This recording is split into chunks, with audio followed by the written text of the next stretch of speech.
But whether the relevant attachments outrun state boundaries or not, most of the major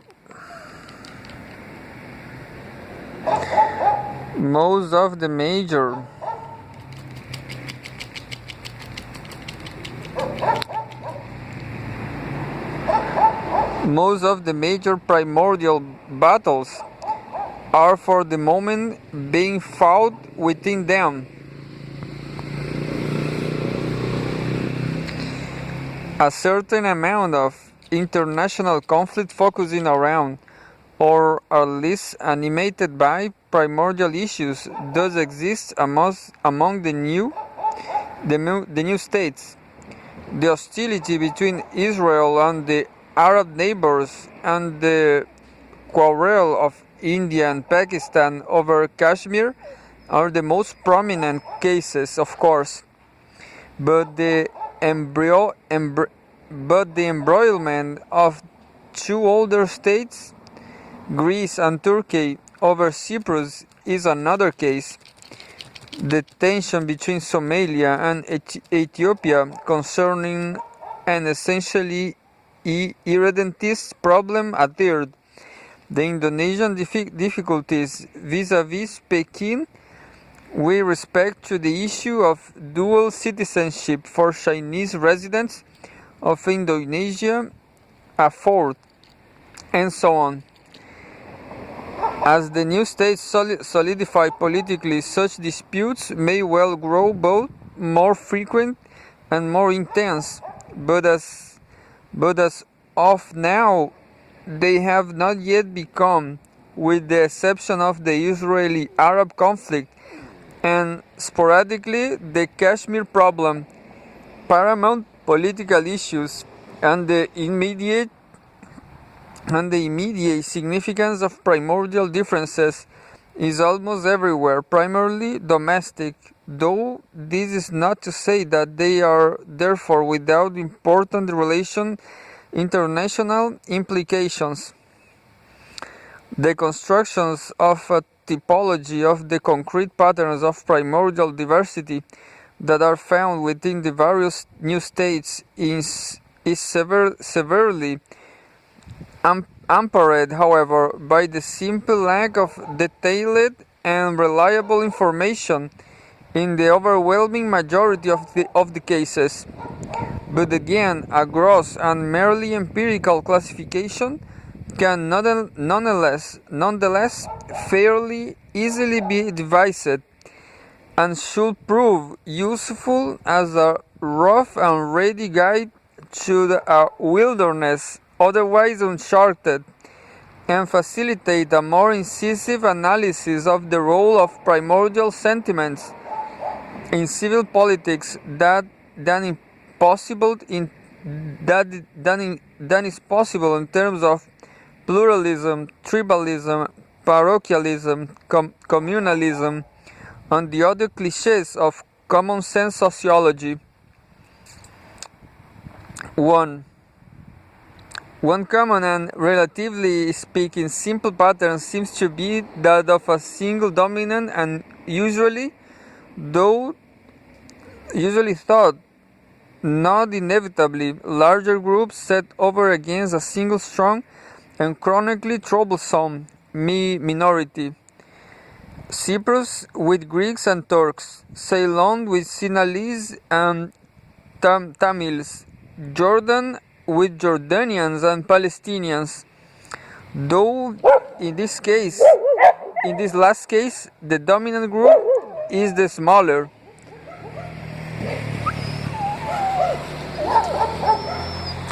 2.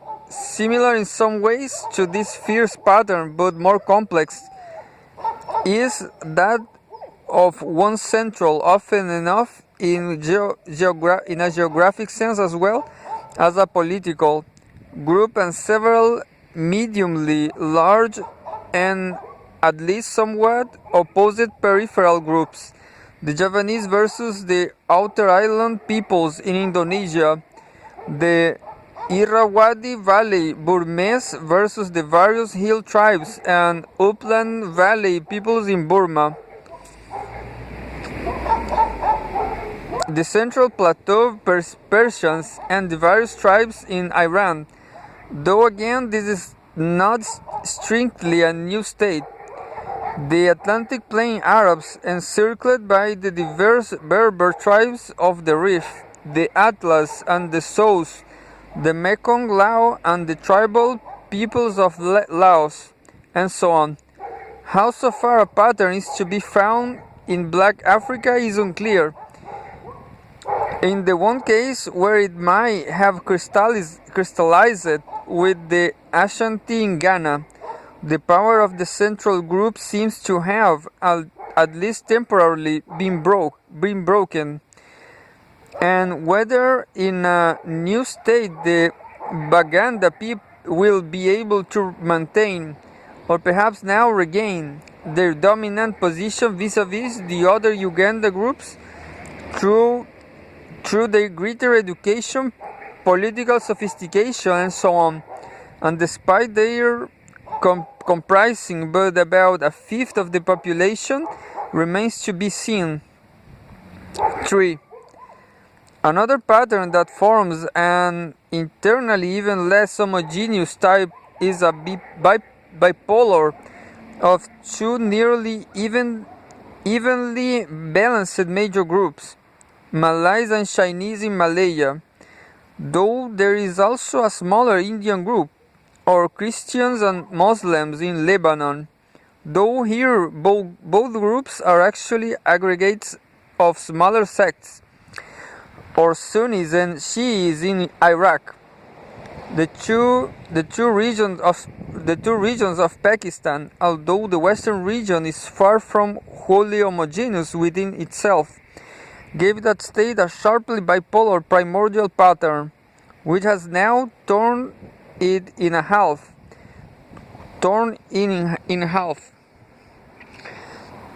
Vietnam before partition tended to take this form, Tonkin versus Cochin, this problem now having been solved with the assistance of the great powers, though reunification of the country might revive it. Even Libya, which was scarcely enough people to develop decent groups conflicts, has something of this pattern with the Cyrenaica Tripolitania contrasts. 4. Next, there is a pattern of a relatively even gradation of groups in importance, from several large ones to several medium-sized ones to a number of small ones, with no clearly dominant ones and no sharp cuts-off points. India, the Philippines, Nigeria, and Kenya are perhaps examples. 5.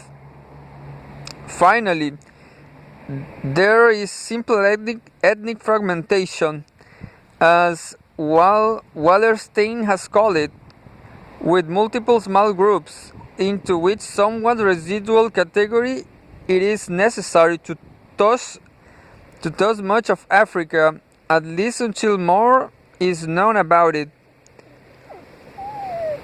One proposal is issuing from the nothing if not experimental Leopoldville government, suggesting a grouping of the Congo Republic's estimated 250 or so separate tribal linguistic groups into 80 autonomous tribal regions, which would then be organized into 12 federated states, gives something on an indication of the extent to which such fragmentations can go, and the complexity of primordial allegiances it may involve.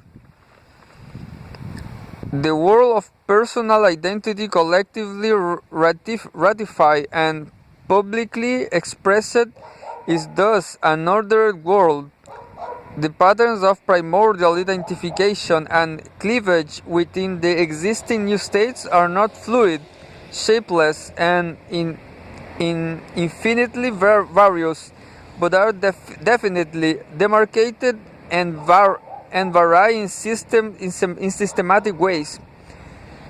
And as they vary, the nature of the individual's problems of social self-assertion varies with them, and it does also according to his position within any one type of pattern.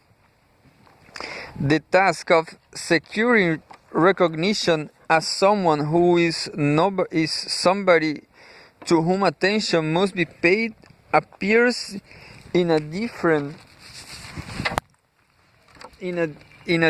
form and light to a Sinhalese in Ceylon than it does to a Javanese in Indonesia or a Malay in Malaysia, because to be a member of a major group set over against one minor one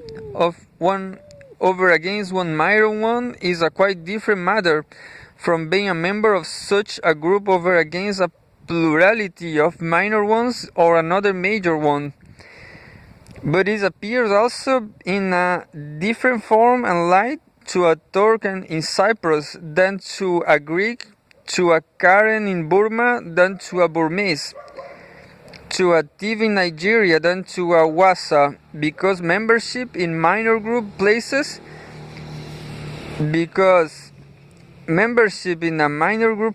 one in a different position from that in which membership in a major group places one, even within a single system. The so-called pariah communities of foreign traders that are found in so many of the new states, the Lebanese in West Africa, the Indians in East Africa, the Chinese in Southeast Asia, and in a somewhat different way, the Marwaris in South India, live in altogether different social universe, so far as the problem of the maintenance of a recognized identity is concerned, than to the settled agricultural groups, no matter how small and insignificant in the same societies. The network of primordial alliance and opposition is a dense, intricate, but yet precisely articulated one, the product, in most cases, of centuries of gradual crystallization. The unfamiliar civil state, born yesterday from the meager remains of an exhausted colonial regime, is superimposed upon this fine-spun and lovingly conserved texture of pride and suspicion, and must somehow contrive to wave it into the fabric of modern politics. 3. The reduction of primordial sentiments to civil order is rendered more difficult, however, by the fact that political modernization tends initially not to quiet such sentiments, but to quieten them. The transfer of sovereignty from a colonial regime to an independent one is more than a mere shift of power from foreign hands to native ones. It is a transformation of the whole pattern of political life, a metamorphosis of subjects into citizens. Colonial governments, like the aristocratic governments of pre-modern Europe, in whose image they were fashioned, are aloof and unresponsive. They stand outside the societies they rule and act upon them arbitrarily, unavailingly, and unsystematically. But the governments of the new states, though oligarchic, are popular and attentive. They are located in the midst of the societies they rule, and as they develop, act upon them in progressively more continuous, comprehensive, and powerful manner.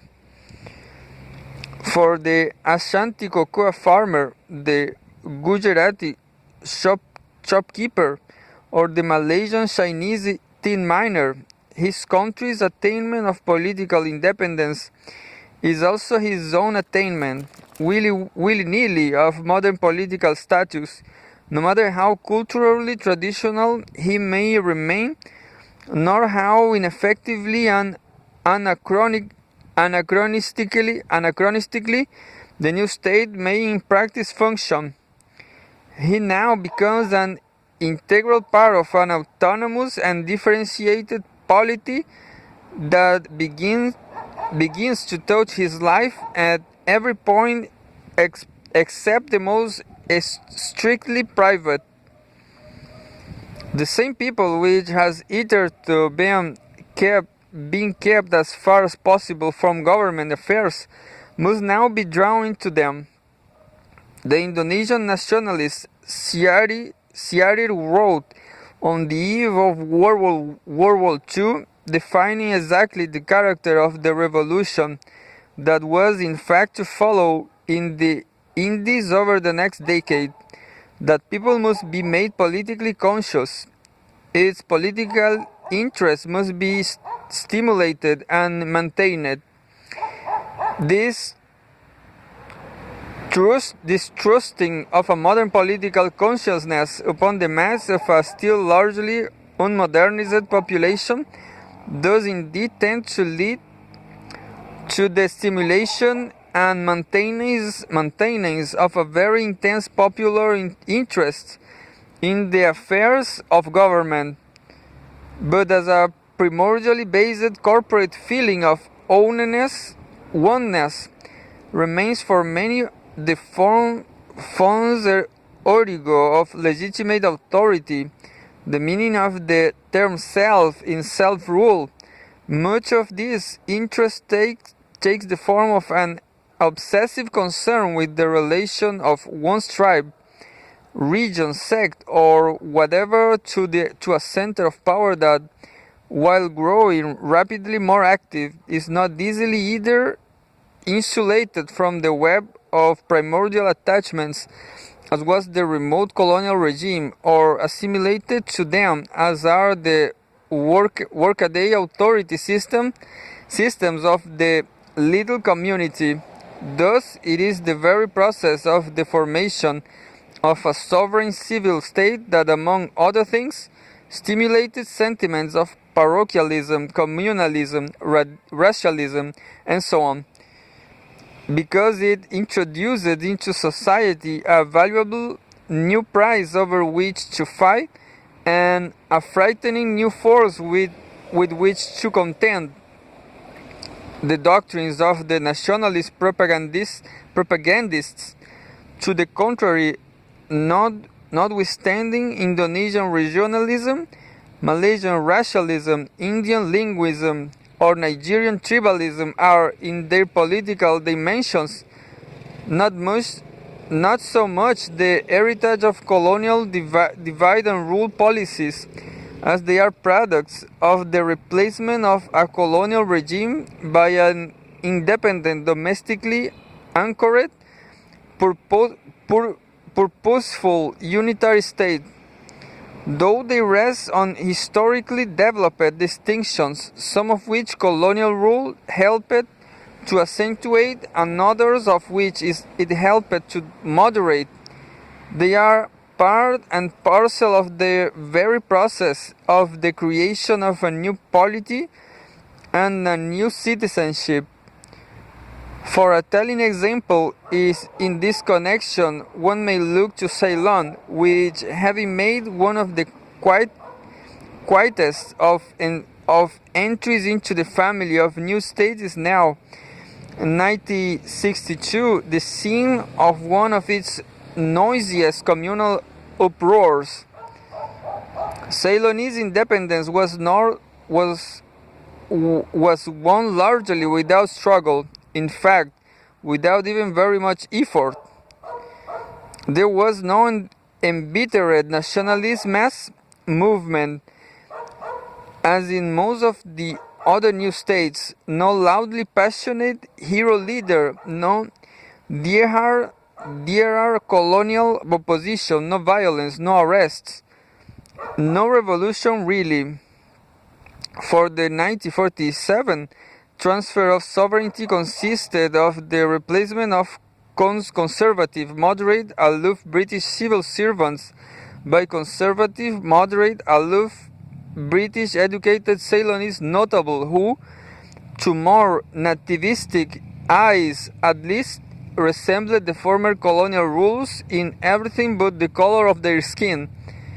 The revolution has to come later, nearly a decade after normal independence, and the British governor valedictory expression of profound satisfaction that Ceylon has reached its goals of freedom without strife or bloodshed along the path of peaceful negotiation, proved to be somewhat premature.